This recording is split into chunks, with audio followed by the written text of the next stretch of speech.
Hello, I'm Carol Kidu Jr. with the news.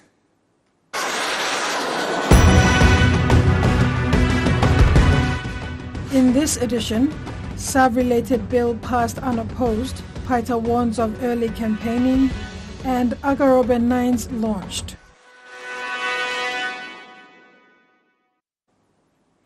The National Executive Council, in its meeting of February 24th, has approved Monday, February 28th, as a declared public holiday to commemorate the first anniversary of our passing of our founding father. The normal resumption of duties for the workforce is Tuesday, the 1st of March this year. The Department of Prime Minister and the National Executive Council made the announcement in a circular dated February 24th outlining that NEC Decision number 33 of 2021 declared 26 February every calendar year as a public holiday to remember the life and times of our first Prime Minister, the late Grand Chief Sir Michael Thomas Somare. The anniversary date, 26 February 2022, falls on Saturday, which is a weekend. Accordingly, the NEC has approved Monday as a public holiday. This public holiday is to be observed throughout the country and PNG's diplomatic missions overseas, while different institutions and provinces plan their activities to observe late Sir Michael's death anniversary. In Port Moresby, a vigil will be held for the founding father at the Sir Hubert Murray Stadium on Saturday, February 26 at 7 p.m. Prime Minister James Marape's determination to address corruption and sorcery-related violence continues with the introduction of 3 more related bills in Parliament yesterday. Amendments to the Criminal Code to criminalize purported seers or glassmen and glassmeri, their activities, and those who engage their services in the perpetration of sorcery-accused related violence was proposed to Parliament by ECP Governor Alan Bird and passed unanimously on voices. The passing of this bill is one of the results from the work of the Bipartisan Parliamentary Committee, from which the amended Criminal Code will now play a big role in addressing sorcery accusation-related violence in the prosecution or the fining of these seers. Governor Bird said many SARV cases used a glassman or glassmeri to falsely accuse someone of sorcery, majority of whom are widows. Women and girls are usually subjected to extreme acts of violence, torture, rape, and many are eventually killed. Governor Bird tabled the report of the Special Committee on Gender-Based Violence on behalf of the Chairman and Member for Alotau, Charles Abel, and other stakeholders, NGOs who were involved in the findings and culminating of the report on gender-based violence and sorcery accused-related violence. He said these seers are in fact con artists who destroy lives and spoil the reputation of our Christian nation. This bill criminalizes actions including the following. This Glassman Bill is a proposed amendment to the Criminal Code. It is intended to address sorcery accusation-related violence, or SARV for short, by criminalizing the act of practicing as a glassman or glassmeri, the use of glassman or glassmeri and other related acts. Any person who directly or indirectly seeks to employ the use of a glassman or a glassmeri is guilty of an offense. Any person who uses a glassman or glassmeri and threatens to use these services against someone else is guilty of an offense. Any person who sells their services as a glassman or glassmeri is guilty of an offense. These offenses will be punishable by a fine of 10,000 kina or 10 years in prison or both. Prime Minister Marape commended the Parliament for sitting right through the reading of the amendment bill to end the growing issue. Frida Kana, TVWAN News.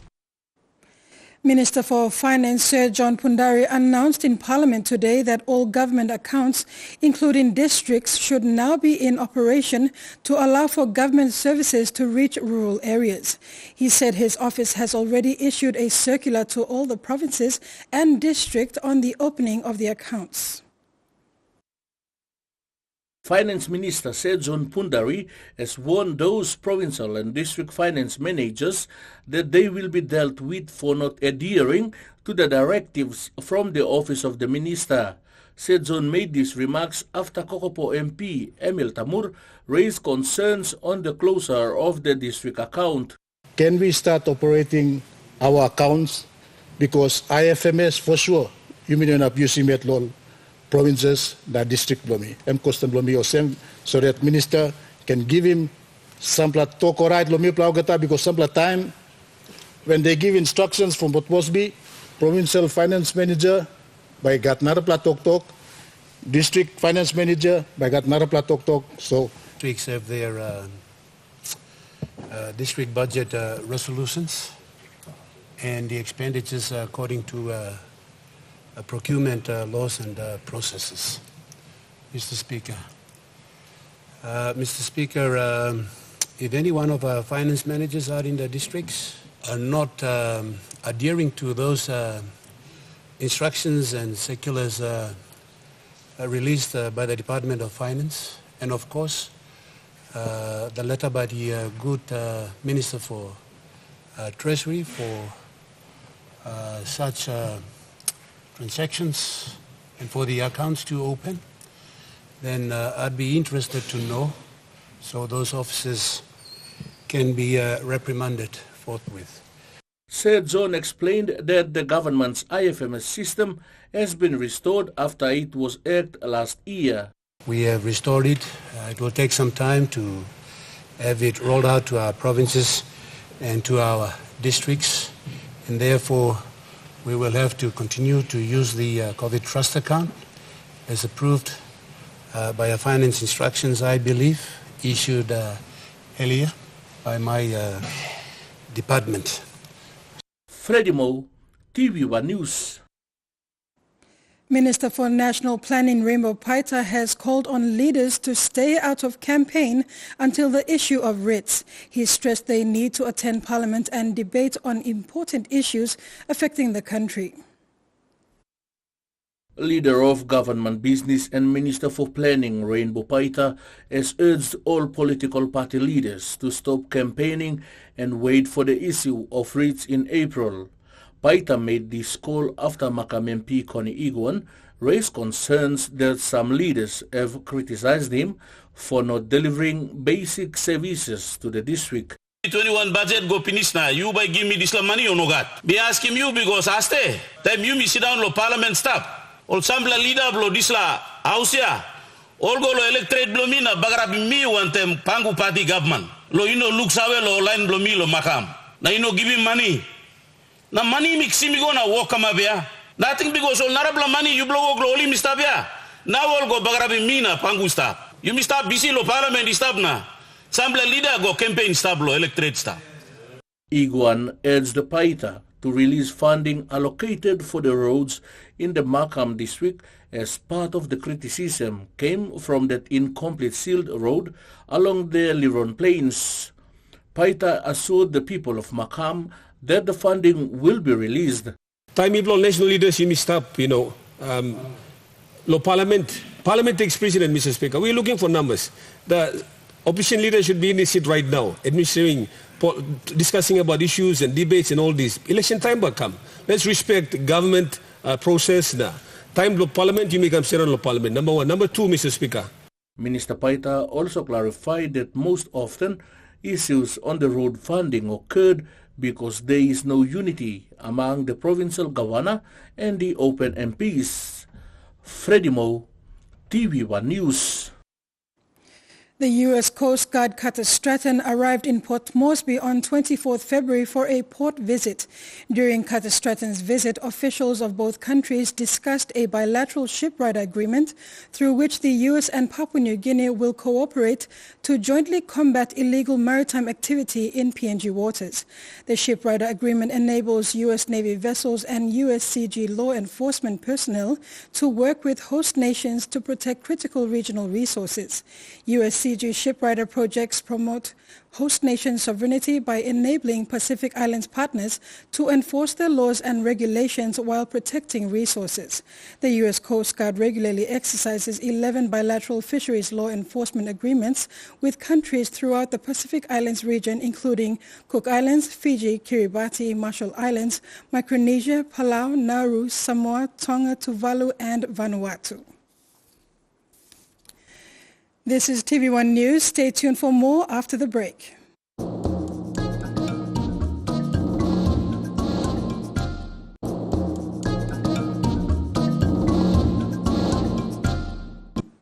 Welcome back. Minister for Education Jimmy Ugoro has clarified that project fees are compulsory in all schools across the country but must be charged according to the Education Act. He also warned schools that school inspectors will be visiting the schools to make sure appropriate fees are being charged to parents. From 2022, project fees are allowed to be paid by our parents. Only the authorities concerned, National Education Board, the Provincial Education Board, he authorized him all school fees. In all school yet, in all principal yet, or in all teacher, only charge him all project fees. So project fees, overcharging of project fees are not allowed. It is illegal. Caritas Primary School in the nation's capital is the latest recipient of a double classroom funded by the people and government of Japan. The facility was opened this morning in a small but significant ceremony. The classroom goes a long way in helping the school accommodate the increase in student numbers.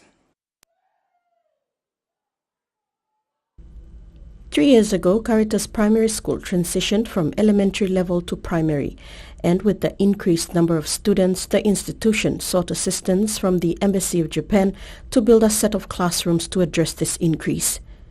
On Thursday, the school proudly opened a new double classroom built at over 297,000 kina under Japan's grant assistance for grassroots human security projects.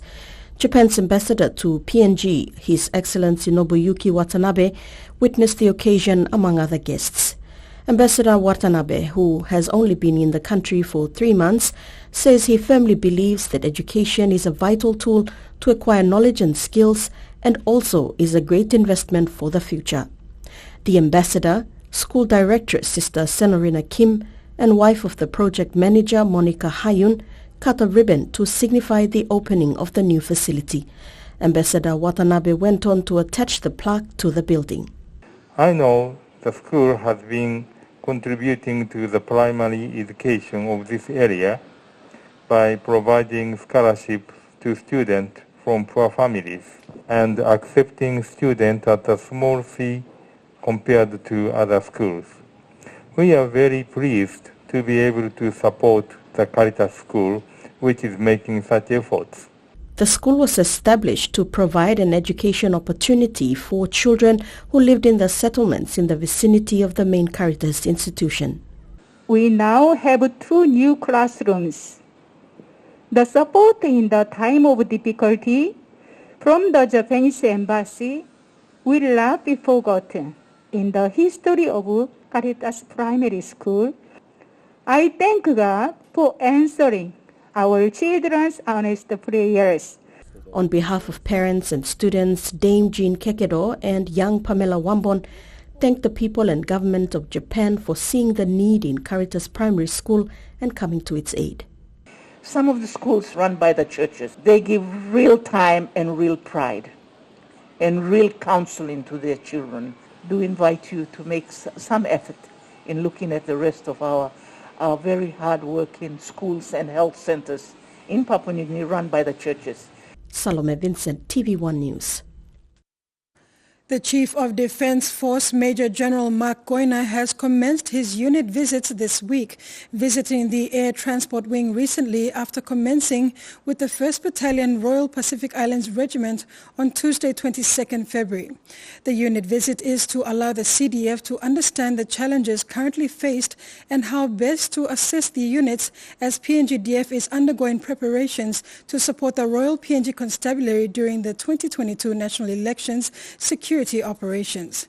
Goyner gave his assurance that he will address the issues in line with his priorities that include duty of care to the men and women within PNGDF, organizational reform, operational proficiency, infrastructure and nation building. He cautioned serving members to do right during the 2022 national elections to provide a free, fair and safe election period. The CDF's visit to the units will see him visit all Port Moresby units before completing all the northern units before the elections.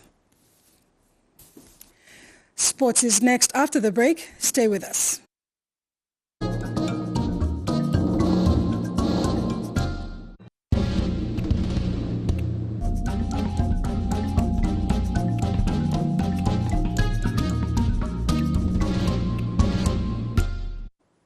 Welcome back. And in sports, the annual Central Governors Rugby League Challenge, the Scale Race Garobi Nines Cup, is good to go after approval given by the National Pandemic Control Centre.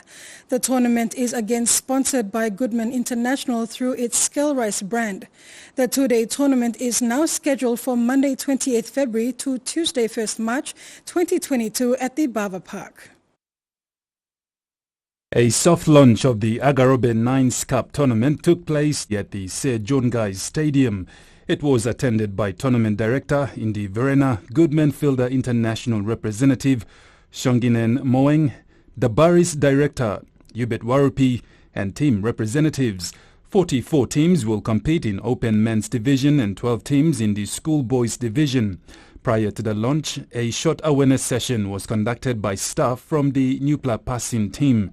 Central Dabaris franchise director Yubet Warupi thanked GFI for its continued support of the Garobi Nines tournament.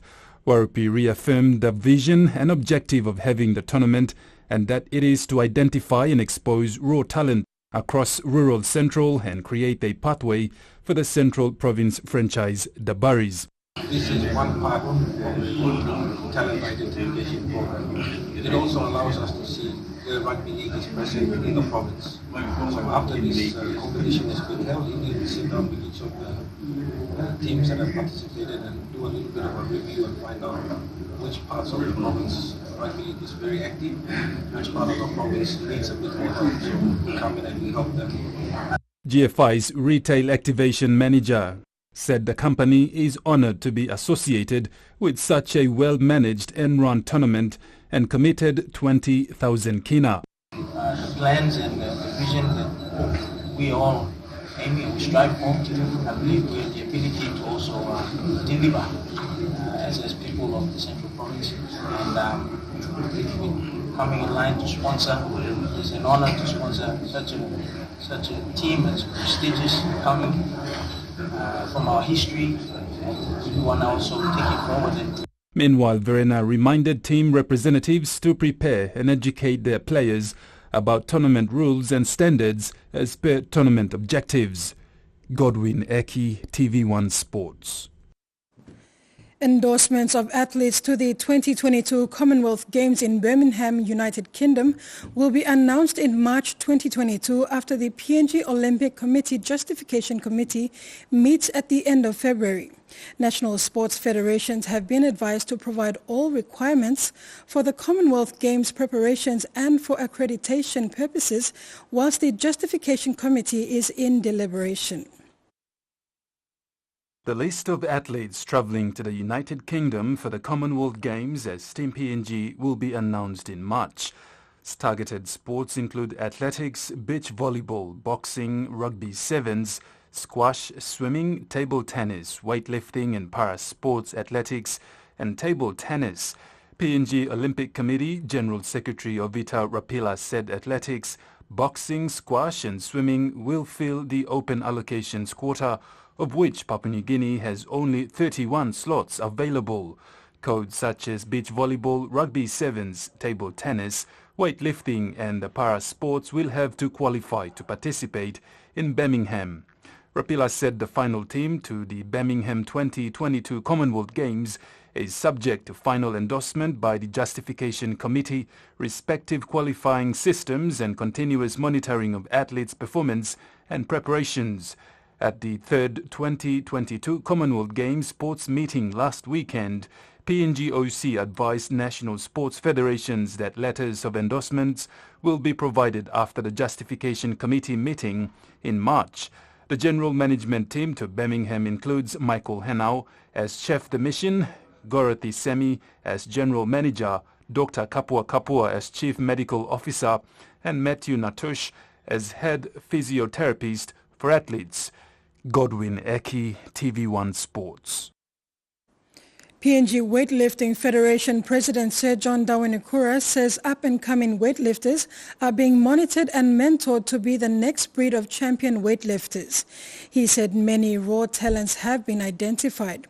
Those who attended the last Pacific Games are being considered to carry on from the elite athletes and represent the code of weightlifting in-country and overseas. The up-and-coming lifters, I've asked Mawara to put the names of the athletes, male and female, that we can nominate to, for mini games in particular. But at the end of the day, we will go by whatever decisions the Justification Committee makes. And that ends the news tonight. Remember to apply the following simple measures to prevent transmission of the coronavirus. Regularly wash your hands with soap and water, cough or sneeze into your elbow, and exercise social distancing. If you are feeling sick, please stay at home. You can also call the COVID-19 hotline number for more information or assistance. Thanks for watching. Bye for now.